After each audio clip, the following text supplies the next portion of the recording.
Santai atuh ngabers. Ya, halo teman-teman semuanya, balik lagi sama gua di sini Dewex Motovlog. Mungkin ini informasi penting buat teman-teman yang belum punya surat izin mengemudi ya. Jadi di sini gua cuma pengen sharing-sharing pengalaman gua gimana caranya gua bisa dapet surat izin mengemudi khususnya buat motor ya, karena gua cuma bisa naik motor, kalau mobil itu nggak bisa gue. Ya jadi gue bakal ngasih tahu langkah-langkahnya lah gitu ya, buat teman-teman yang pengen biayanya murah harus tes murni. Astagfirullah, kena lubang itu mobil. Kalau pakai calo kan mahal ya, bisa sampai 500 sampai 600. Kalau murni ini murah banget teman-teman, jauh banget, jauh lebih murah. Jadi gue bakal cerita ya dari awal. By the way, motor di depan gua berisik banget anjir.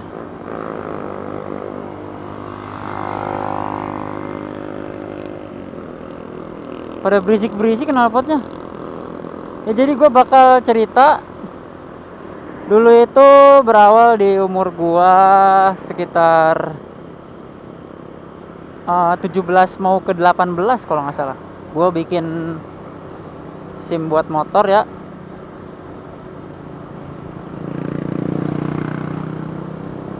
Untuk persyaratannya itu kalau nggak salah cuma fotokopi KTP sama kir dokter. Itu dua doang sih kalau nggak salah ya. Seingat gua sih itu. Terus lu bawa datang ke Polres di masing-masing kota kalian ya. Kalau misalkan kalian tinggal di Jakarta ya ke Polres Jakarta gitu. Kalau Bekasi ya Polres Bekasi. Ya gua datang ke Polres langsung, kan gua tinggal di Karawang, langsung datang ke Polres Karawang. Terus ke bagian yang SIM ini, pendaftaran pembuatan SIM baru. Langsung ke loket pendaftaran dulu, kita ngisi list nama gitu. Untuk waktu sebisa mungkin teman-teman harus datang lebih pagi ya, soalnya rame banget pasti. Yang tes tuh pasti rame banget setiap hari. Sebisa mungkin di Polres itu jam 6 atau setengah 7 udah harus langsung list nama, biar enggak lama antriannya. Soalnya emang bener-bener banyak yang bikin SIM baru itu. Udah tuh ya, ke loket pendaftaran, ngasih list nama. Nah nanti kalau nggak salah itu dalam sehari itu tuh dibatas teman-teman si orangnya gitu ya. Jadi dalam sehari ini cuma berapa orang gitu, terus dibagi dua. Jadi tesnya itu kan ada tes praktek dan juga tes teori. Jadi misal yang daftar ini ke Polres ya, dalam satu hari itu pas pagi-pagi sekitar kurang lebih ya 100 orang lah misalkan, kan gitu, misalkan ini mah. Nah dari 100 orang ini itu dibagi dua teman-teman. Jadi biar tesnya cepet tuh dibagi dua. Yang 50-nya, aduh, tiba-tiba ngerem mendadak. Kacau. Nah yang 50-nya ini tes teori duluan, yang 50 lagi tes praktek duluan gitu. Gue waktu itu kebagian di tes praktek tuh, yang hari pertama nih. Hari pertama tuh tes praktek gue kebagian. Karena gue kebagiannya tes praktek mulu ya, waktu itu tuh gue belum terlalu mahir. Pas di angka 8 itu ya, manuver angka 8 gitu, itu emang agak susah gitu. Jadi dibatas-batas pakai blok pakai blok gitulah pokoknya, dibatas-batas. Nah bloknya itu nggak boleh jatuh, nggak boleh kesentuh, terus kaki kita tuh nggak boleh napak ke aspal. Itu sih persyaratannya untuk tes praktek. Waktu itu gue di hari pertama gagal teman-teman. Jadi kalau misalkan tes pertama gagal, besok boleh datang lagi. Nah besoknya gue datang lagi kan, gagal tuh. Dan ternyata gue dapet di tes teori. Pas besoknya kebagian di tes teori. Ya udah tuh gue tes teori ke atas kan. Nah untuk tes teori ini sebenarnya cuma pengetahuan kita soal rambu-rambu lalu lintas aja sih. Kayak gini nih, dilarang parkir lah, terus dilarang muter balik, terus yang strip warna merah itu yang nggak boleh melintas lah, itu ya pokoknya nggak boleh lewat situ gitu intinya. Terus batas limit batas limit kecepatan kayaknya ada deh, kayak gue lupa.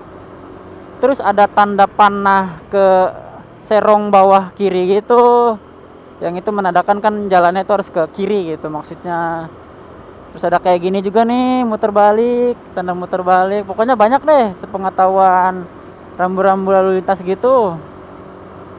Terus ada kayak gerakan tangan polisi gitu tuh, yang waktu itu tuh agak sulit ditebak sama gua. Jadi kayak si tangan polisinya kan waktu itu kan, jadi tes teorinya itu pakai ini ya, pakai proyektor. Jadi dilihat nih di proyektor, tangan polisinya itu bergerak kayak gitu, kayak ngarahin jalan gitu. Nah itu waktu itu gue agak sulit ditebak ini maksudnya apa, kata gue teh. Jadi dari situ gue yang teori lulus tuh, kalau nggak salah soalnya itu ada 20 soal. Yang harus benar itu sekitar 14 soal atau nilai 7 lah gitu ya. Pokoknya 14 soal harus benar, lu lulus ujian teori. Apa 16 ya, gue lupa sih itu. Pokoknya itu gue lulus. Ya akhirnya gue kan tinggal praktek ya. Tes keduanya kan praktek, karena tes teori duluan guanya di hari kedua tuh. Nah tes yang praktek ini gagal teman-teman. Nah yang bikin agak greget tuh kalau misalkan kita tes kedua ini gagal, tapi tes yang pertama ini berhasil, kita ngetesnya lagi tuh nggak bisa besok tapi minggu depan. Jadi misalkan dari salah satu tes ini kita lulus satu nih, itu tuh kita nggak bisa selesain besok dua-duanya, harus minggu depan. Jadi hari ini lu selesai teori, terus hari ini lu gagal praktek, berarti harus minggu depan. Tapi masih tercatat nih teori lu lulus gitu sama si polisinya, udah tercatat. Jadi nggak usah khawatir lu bakal ngulang tes lagi teorinya. Jadi sisa praktek doang gitu, sisa tes yang kedua. Kalau yang praktek ini gua cuma ini ya, gampang sih. Waktu itu di Polres Karawang tuh cuma lurus terus muter balik ya, terus nanti ada kon-kon gitu disuruh zigzag sekitar 10 kali zigzag kalau nggak salah, kiri kanan kiri kanan kiri kanan kiri kanan kiri kanan gitulah pokoknya.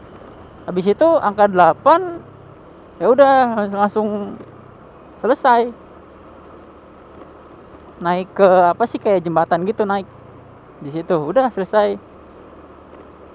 Itu gua selesainya itu kalau nggak salah sekitar 1 bulan apa ya, gara-gara jadi kan tes teori tadi yang gue maksud tadi tuh, tes teori tadi lulus kan, sisa tes kedua ya praktek.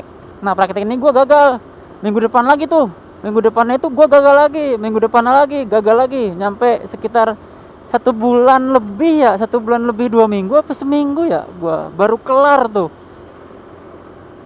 Waktu itu gue kebetulan pakai motor yang di Polres, jadi agak kagok gitu, guanya juga belum terbiasa pakai motor yang di Polres. Gue itu berhasil tuh minjem motor tetangga kalau nggak salah, motor Beat warna hijau, gue inget banget ya, Beat 2013. Ingat banget gue tuh, gue berhasil pakai itu, terus bawa temen gue si bule waktu itu tuh. Akhirnya ya beres tes dua-duanya kan. Gue langsung ke bagian apa itu, pemotretan, sidik jari itu kan, sampai bikin apa sih, formulir segala macem lah gitu. Pokoknya nulis-nulis gitu. Udah selesai, terus ke bagian administrasi, dan bayarnya itu murah banget teman-teman. Gue cuma habis 120.000 kelar. Murah banget kan ketimbang lu pakai calo. Cuma ya gitu, perjuangan bro. Tapi benar-benar yang namanya perjuangan pasti bakal membuahkan hasil lah gitu. Walaupun emang menurut lu gimana ya, SIM ini kan penting gitu ya. Kadang kan orang kalau penting udahlah tinggal pakai calo aja beres gitu kan. Kalau gue mah enggak, waktu itu sepenting-pentingnya gue, bodo amat, gue tetap harus bisa tes murni gitu. Jangan sampai gue pakai calo. Soalnya gue mikirnya apa, sayang bro, 500 sampai 600 ribu, gila. Lu bisa beli bakso berapa mangkok itu. Nah untuk perpanjang waktu itu gue murah ya, perpanjang bisa di mana aja deh. Perpanjang cuma modal KTP ya, KTP sama apa ya, lupa gua. KTP kayaknya, modal KTP doang, fotokopi apa asli ya, lupa gua. Kalau perpanjang tuh murah, sekitar 75.000. Nah kalau perpanjang ini lu jangan sampai ngelewatin batas masa aktif. Soalnya ada beberapa yang disuruh bikin ulang lagi, bikin baru lagi.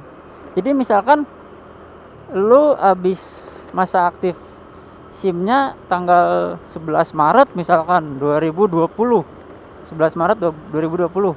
Nah, lu kelewat tuh sehari, tanggal 12 itu udah disuruh bikin SIM baru lagi katanya, kata temen gue kayak gitu, pernah katanya. Dengar-dengar kayak gitu, lewat sehari aja lu harus bikin baru. Jadi sebisa mungkin lu perpanjang ya seminggu sebelum masa aktifnya habis gitu. Jadi ya mungkin segitu aja sih pengalaman gue ya, cerita-cerita sharing-sharing soal pembuatan SIM, langkah-langkahnya kayak gimana aja.